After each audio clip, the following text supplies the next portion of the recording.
Thank you for tuning into this video where I'll try to explain the fifth position solution to the feedback 3 competition. This is by Philip Singer, who at the time of recording is back to number one. That's the top number one of competition ranking on Kaggle. Philip was already number one. With this competition, he reached the rank again. I'll be using his write up to explain that and also a tool that he's created. I'll be using Hydrogen Torch, which is a tool that Philip and other grandmasters at H2O have created to explain bits of his solution. You can sign up with the link in the description for a free 14-day trial, and you're also welcome to experiment with it for academic purposes as long as you want. I've already loaded up the dataset here and I'll start explaining the problem set. If you want to load in the dataset, it's pretty straightforward. You can simply use your Kaggle API and drop in your secret key. I did that a while ago, so I don't have to do it. And I can simply head over to feedback prize competition. This, as you can see, was a text regression problem, a multi-text regression problem, if you may. There were 6 different target columns that you had to work with. These included how cohesive was your input sentence, how syntactically correct was it, the vocab of it, how was it phrased, how grammatically correct was it, and the conventions used here. The text we're working with is for students from grades 8 to 12, and the idea is to help create or help improve automated feedback systems so that these systems or these models that are created can help them learn better. Here are a few examples that you can see through, and you can also look at the scores. You're welcome to pause the video and look at these. I'm just scrolling through, and this allows me to check that everything is in order, which it looks like to be. I can also take a look at the train stats. So it looks like there are about 4,000 examples, which is a somewhat smaller data set, if you may. So we'll see in Philip's solution that he did use pseudo labeling later. And here's a nice overview of everything. And I'm quite happy with this. I can see the labels have been loaded in correctly and it's loaded up as a text regression problem. So I'll go ahead and create an experiment and we can switch to a master setting because I'm feeling quite adventurous today. So what I'll do here is I'll go ahead and toggle between a few options. And what I want to point out here is I want to set this as a baseline and really show how easy it is to get started with this baseline for any problems that are supported with Hydrogen Torch. This is a no code tool. So I'll simply use a drop down menu for pretty much everything I do. And we can see how easy it is to get started with even very challenging deep learning problems. So as you can see, the problem has been loaded up as a text regression problem. I'm happy with that. I'm also very happy with the experiment name, Delightful Penguin. So I'll try to smile like a delightful penguin. I'll set this up for 4 folds because if I remember correctly, Philip had used 4 folds and the labels have been selected correctly. I'll just make sure they are. And if they aren't, I can again correct that option like so. The text columns have been selected correctly as well, and we'll use the entire dataset for this challenge. You could also decide the separator column. So if you're working with different data sets that have different forms of separator columns, or if you want to point out a new paragraph as a separator column, you're welcome to do that by passing it in here. I want to set the maximum length as 512. So all of the sentences being fed into the models that we select or the backbones that we select will be of length 512 tokens. And the padding quantile looks correct to me. If you forget, we always have these suggestions on the side that help you remind of what these are. We'll be using pre-trained models and I'll select my favorite model from this selection, which happens to be Deberta Large. You're welcome to select from all of the collection of backbones that are supported here. These have been battle tested by the team and usually give really good results. If you aren't sure, I would encourage you to switch back to Novice, and the default options are always great here as well. And from here, I'll switch the pooling layer to gem pooling because this is what Philip had used, and we can use the loss function as RMSE. I'll set the scheduler as cosine, train this for 3 epochs, and we'll use the metric as RMSE.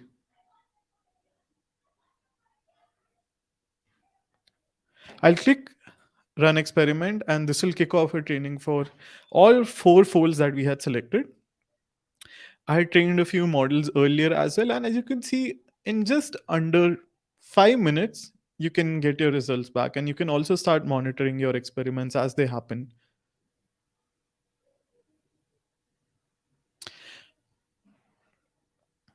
No one likes these out of memory errors, and since no one likes them, there's one really neat option that I like in Hydrogen Torch. First of all, I'll enable gradient checkpointing and also switch this back to gem pooling along with the loss function.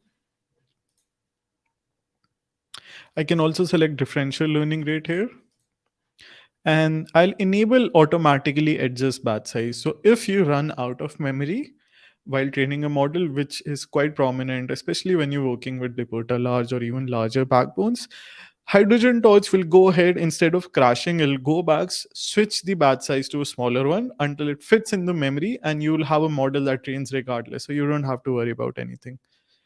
And I'm quite happy with these options as I had selected earlier, so I can kick this off again. And I'm sure this experiment won't crash this time. One more thing that's worth noting here is after I've let the experiment complete, you can see that it gets a really good RMSE score of, if I eyeball an average across all folds, around 0.47, which I think is a really good score considering that all of these experiments ran in under an hour. And if I was just to run this for one fold, it would run in under 15 minutes. So as you can see, without even touching my terminal at all, I can get a really good score already, and then you can build on top of it. I'll also start going through Philip's experiment and start explaining that now. So now here's an overview of Philip's solution to the fifth place position. In his write-up, which you can find the link to in the description as well, he mentions he spent 2 weeks on the two tracks of the problem, which were the efficiency track and the accuracy track. So roughly after spending 1 week on the problem, he reached his rank one again, which I don't know about you, but it's absolutely fascinating to me. Let's see how he did it. So he talks about the cross-validation setup here. Since he mentions the scores can be quite shaky, as the metric here was root mean squared error, he had set up three unique seeds and compared experiments by taking the average of three seeds. So if he was running an experiment where he was comparing two learning rates, he would run both of them on three separate seeds on a single fold. Only if the average improves, then he would run it on all five folds and then compare the three seed blends further to make sure. This is how he set up cross validation strategy. The problem for him was quite straightforward.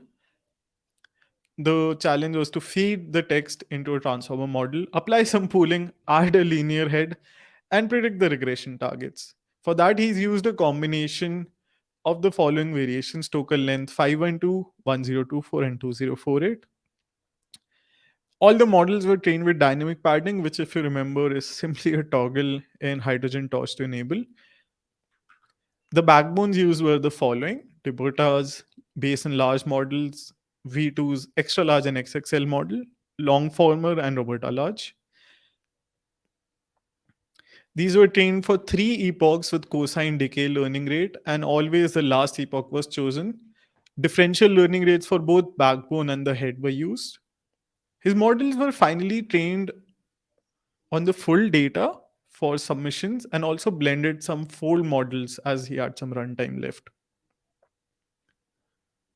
For pseudo labeling, you're welcome to read his team's previous winning solution, uh, which is summarized here in short. He had trained an ensemble of models just on the data of feedback 3 competition. These were used to predict on the older competition while not using this competition's dataset. And these pseudo labels were added to the older dataset, and the models were pre trained on this. Finally, it was fine tuned on the final competition dataset. This step was repeated 1 to 3 times using an ensemble of models trained on pseudo labels. By doing this, he could skip a lot of tricks. And since he did not use this competition's data, there was no leakage between the two. For ensembling, his best sub was a Needler Mead optimized ensemble of models, where ensemble weights were optimized per target column. If you remember, I'd shown earlier that there were 6 different target columns that you had to work with for this competition.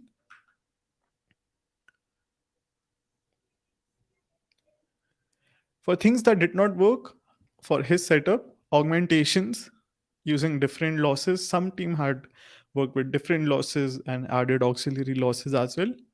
TF-IDF, other backbones, and second stage models. Later on, he disclosed that he had selected a safe option since on Kaggle you're only allowed to select 2 submissions, and he had saved one for the efficiency track where he finished 5th. He selected a safer one for this competition. If he had went with a more riskier bet, his solution would have landed second on the leaderboard. So that's it for the 5th position overview to the Feedback Prize English Language Learning Competition. This solution was by Philip Singer, who's a part of the Grandmaster team, and I'd use Hydrogen Torch, which, as a reminder, you can find link to all of these things in the description. Thanks for watching, and if you enjoy this series, let me know, because I'd love to create more short top solutions explainer videos. I'll see you in the next one.